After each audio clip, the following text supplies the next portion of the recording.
Europe 1, bonjour. Raphaël Duchemin. Allez, c'est l'heure de retrouver vos experts. On commence par l'international. François Clémenceau, on vous retrouve à Québec pour l'ouverture ce matin du G7. Hier à Ottawa, Emmanuel Macron, Justin Trudeau ont sévèrement menacé d'isoler Donald Trump s'il persistait évidemment dans sa politique protectionniste.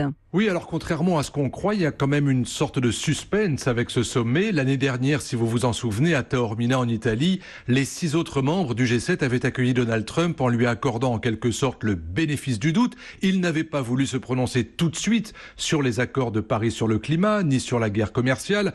Et au bout du compte, les 7 s'étaient entendus sur un texte de compromis qui était en fait un texte d'attente. Aujourd'hui, tout a changé. Trump, en 12 mois, a systématiquement pris le contre-pied de ses alliés, que ce soit sur le climat, sur l'Iran, sur Jérusalem et bien sûr, c'est le grand sujet du jour, sur le commerce avec les sanctions sur l'aluminium et l'acier. Résultat, la question n'est plus de savoir si Trump va faire machine arrière, mais c'est les 6 autres vont être résolument unis pour l'affronter. Et c'est là qu'il peut y avoir des dégâts.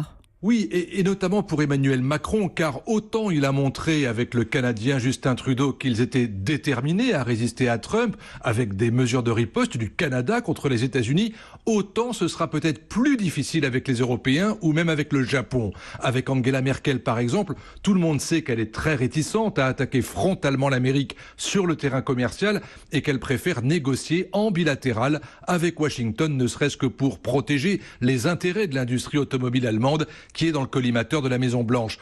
Pour l'Italie du petit nouveau, Giuseppe Conte, on ne peut pas dire que rejoindre le front européen soit le meilleur moyen pour lui de prendre de la distance avec l'Europe, comme le réclame sa coalition extrémiste. Theresa May, elle, est plongée dans les affres du Brexit et doit accueillir Trump le mois prochain. Quant au Japon, il n'a pas envie de froisser la Maison-Blanche à 2 jours du sommet avec la Corée du Nord, dont il attend beaucoup. Autrement dit, Emmanuel Macron doit prendre des risques.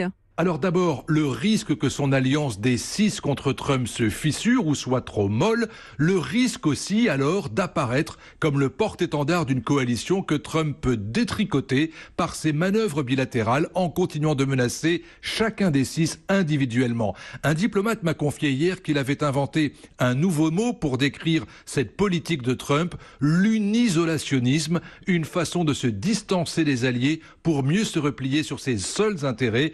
Et toute la difficulté pour Emmanuel Macron, c'est donc d'agir collectivement avec les alliés pour peser lourd dans la riposte, et ce n'est pas acquis. Europe 1.